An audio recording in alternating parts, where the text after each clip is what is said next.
live from the drama-free true crime destination. No guesswork, no games, just the cases, the countdown, and the verdicts that decide it all. This is Verdict Watch. And a good Wednesday evening from the drama-free true crime destination. I'm Ernest Bethea, the Last Outlaw, and this is indeed Verdict Watch. Tonight we cover the verdict in the Trouble in Paradise attempted murder trial, the state of Hawaii versus Dr. Gerhard Konig. So without any further delay, I'm going to take you inside the courtroom, and we are going to hear the verdict right now.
You are unmuted.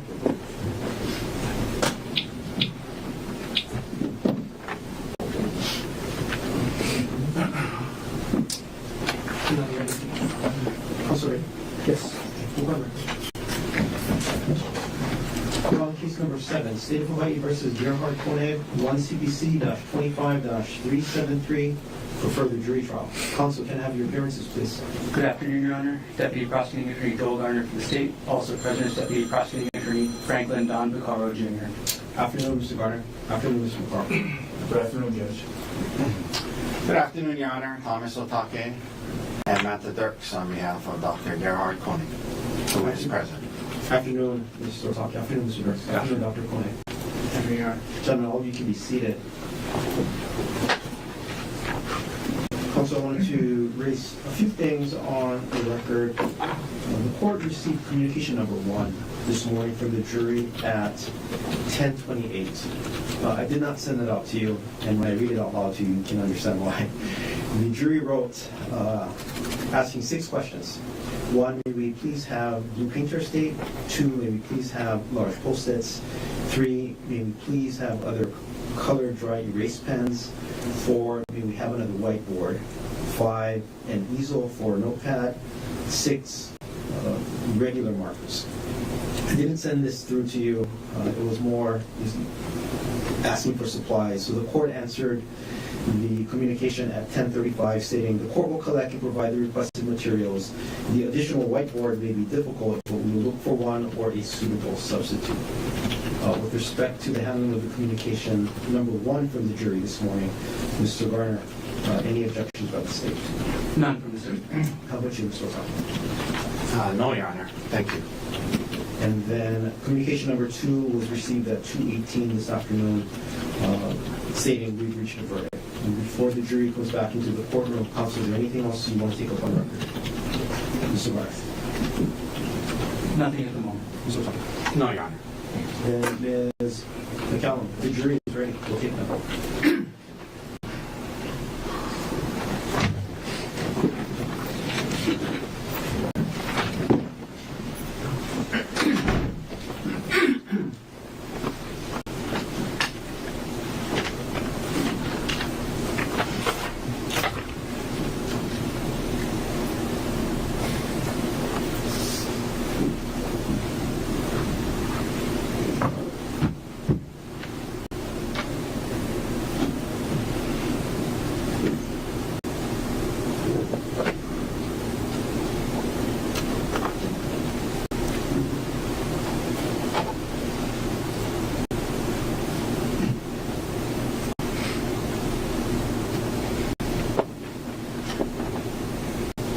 All rise for the jury.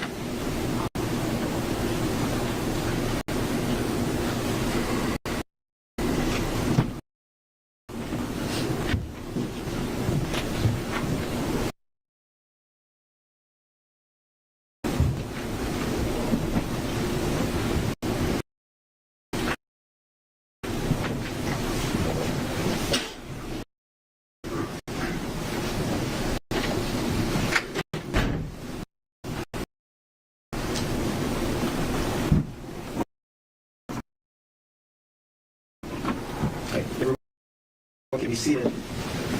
Jury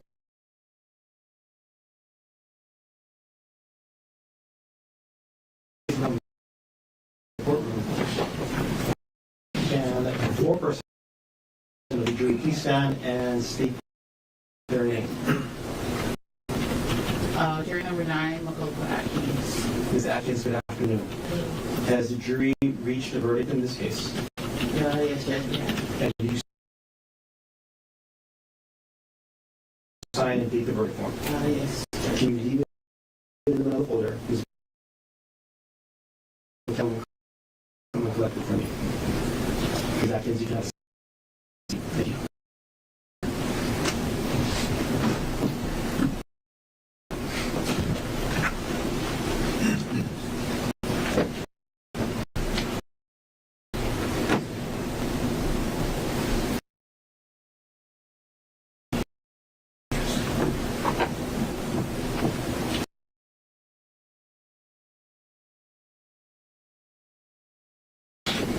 Dr. Konig, can you stand as the clerk of the court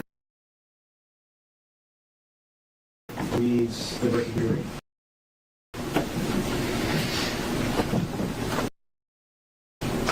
Case number 1 TPC-25-0000 373 versus Gerhard Konig. The jury in this case finds the defendant guilty of attempted manslaughter upon extreme mental or emotional disturbance, dated 4/8/26 by the foreperson.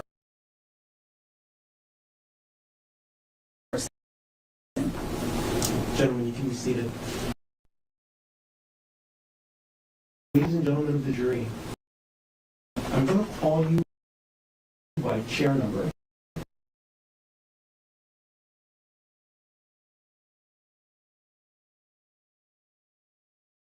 Not by name, but by chair number. And ask that you answer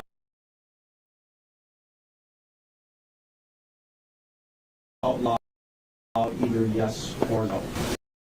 If you agree with the verdict that was read out loud here, you would answer yes. If you verdict that was read out loud in court, you would answer no. Starting with chair number 1. Yes. Chair 2. Yes. Chair 3. Yes. Chair number 4. Yes.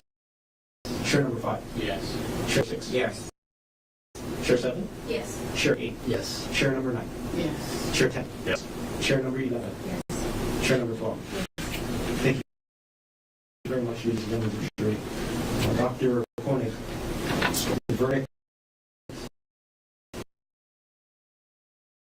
is indeed unanimous and consistent with the verdict. The court viewed guilty of attempted manslaughter in this case. Ladies and gentlemen, jury, I'm going to send you back into the jury deliberation one more time. There's a little bit more paperwork that you'll need to complete with Ms. McCallum.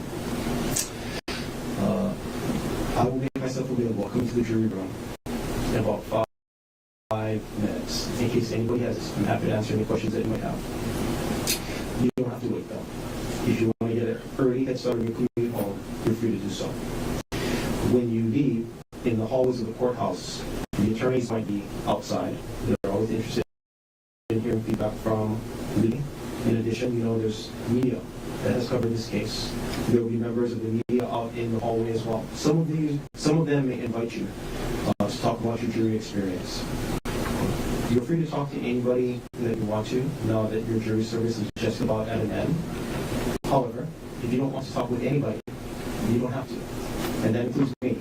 So you don't have to wait for me to come into the jury room. If you don't want to talk to anybody, including me, you're free to leave. But before you do go, though, if I do not have a chance to speak with you, on behalf of the parties and the rest of the judiciary, thank you very much for your time and your service. We started this case, it feels like a month ago. It's been a long haul for all of you. It has not been easy. We never thought it was going to be easy when we started this case. We already talked about how hard it was going to be. all you have to endure that weather, that traffic, horrible parking conditions. Thank you very much for your flexibility, your perseverance. I hope you and your family remain safe during this weekend. Again, if I don't get to talk with you, thank you very much. You have our utmost gratitude. And like I said at the beginning of this case, and this is still true today, it has been my great honor to serve with you on this case. Thank you very much. So for the last time, into the jury deliberation. All rise.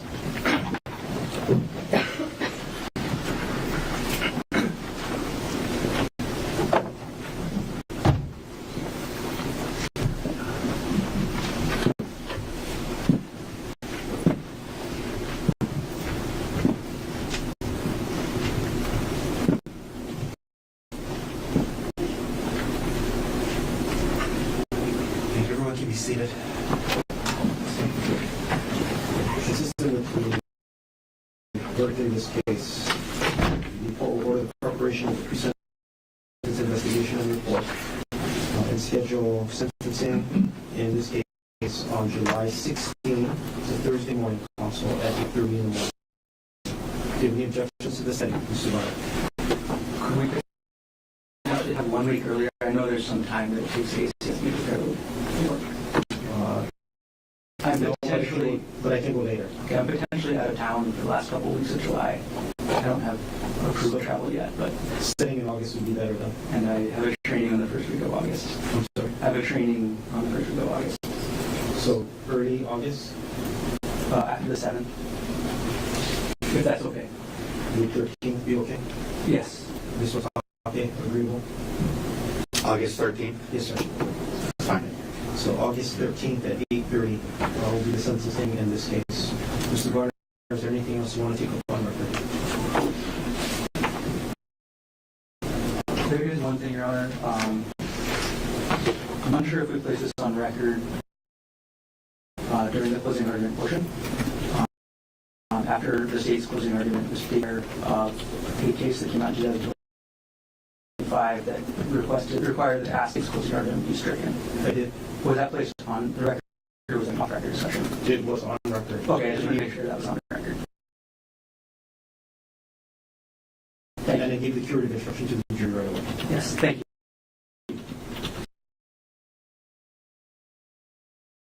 Mr. Otake, anything else you want to take up before adjournment?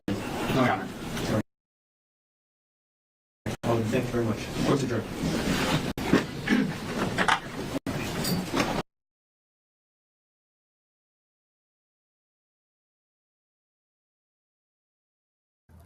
And there you have it, ladies and gentlemen. Dr. Gerhard Konig found guilty of attempted manslaughter due to upon extreme mental or emotional disturbance. They was unable to find him they were unable to find him guilty of the top charge of attempted murder in his case. Hey, so let me take this off from Court TV, and I will share with you the article courtesy of my good friends at ABC News.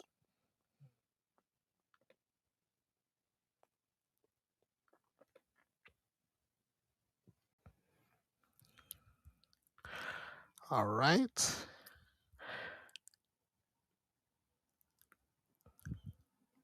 Okay, that should be ready.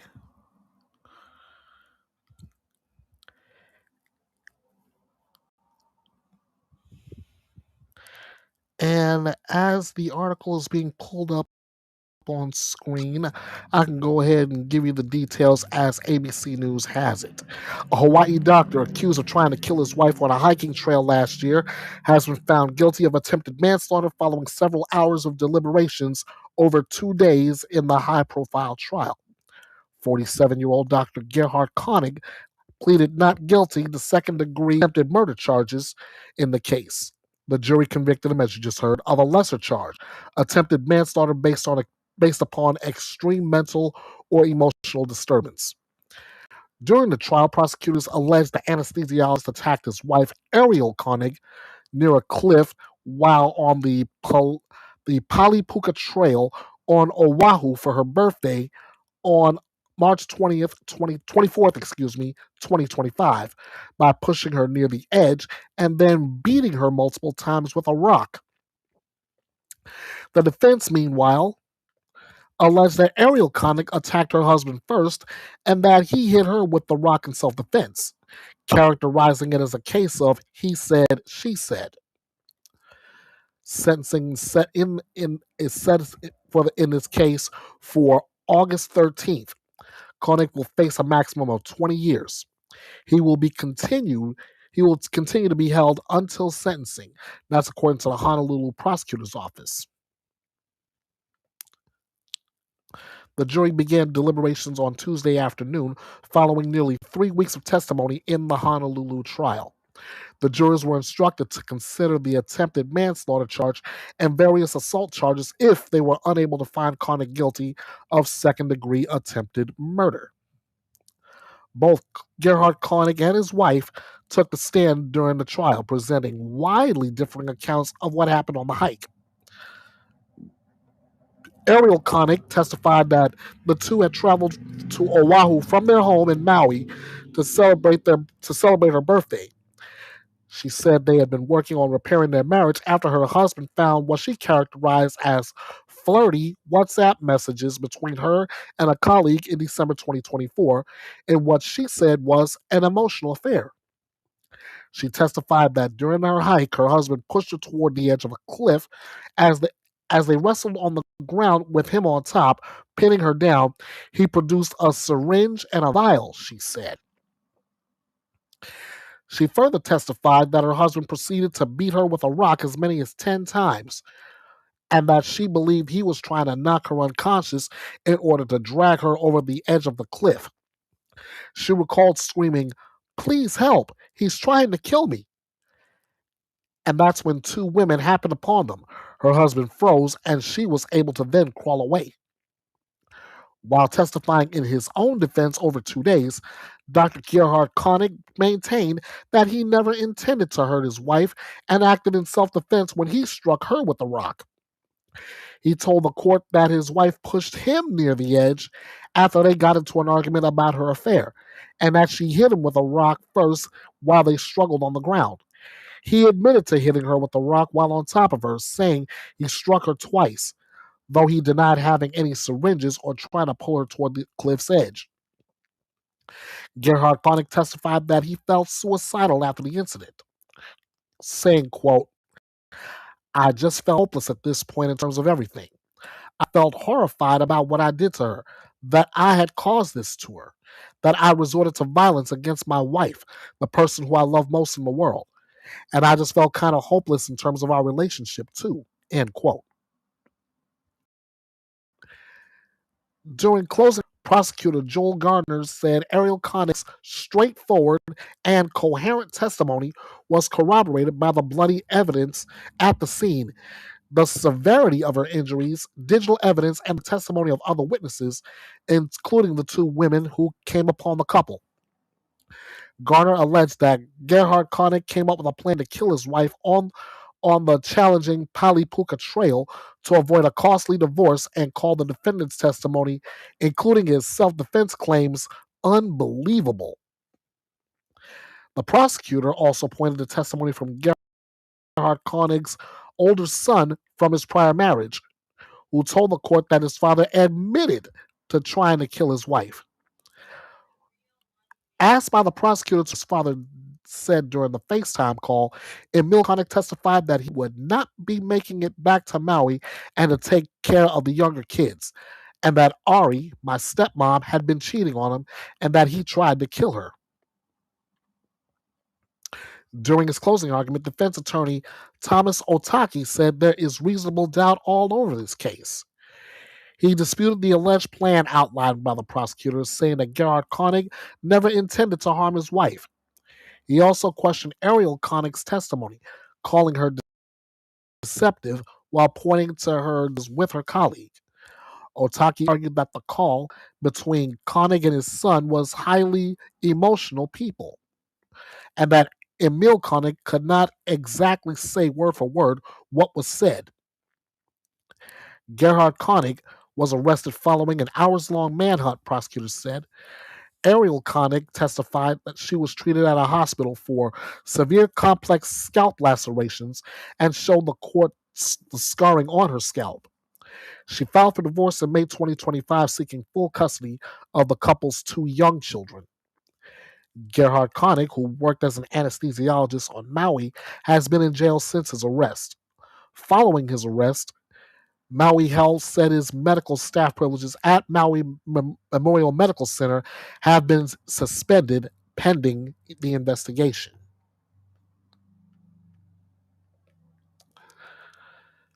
So, bottom line, Gerhard Konig was looking at spending the next 20 years of his life behind jail cell bars, along with the time that he's already spent there. To wrap this up, the jury in Honolulu was unable to find Gerhard Konig guilty of attempted murder, but they did find him guilty of attempted manslaughter by let me run that back again. They were able to find him guilty of attempted manslaughter based upon extreme mental or emotional disturbance. Once again, the sentencing for Konig will take place on August 13th, and we will find out exactly what his fate will be on that date. But for now, thank you for joining me for this Verdict Watch. I'm Ernest Bethea, the Last Outlaw, and I will see you again soon for the next Bethea's Byte Reloaded, and hopefully have more Verdict Watches just like this in the future. So until we meet again, and this is Bethea's Byte, and it's reloaded. Thanks for joining me. You have a good night. Thank you so much for joining me here at the drama-free true crime destination. Please be sure to follow Bethea's Byte Reloaded all over social media and support the channel through PayPal and Cash App. You can get your true crime news right here with no gimmicks, no drama, and no BS. This is Bethea's Byte, and it's reloaded.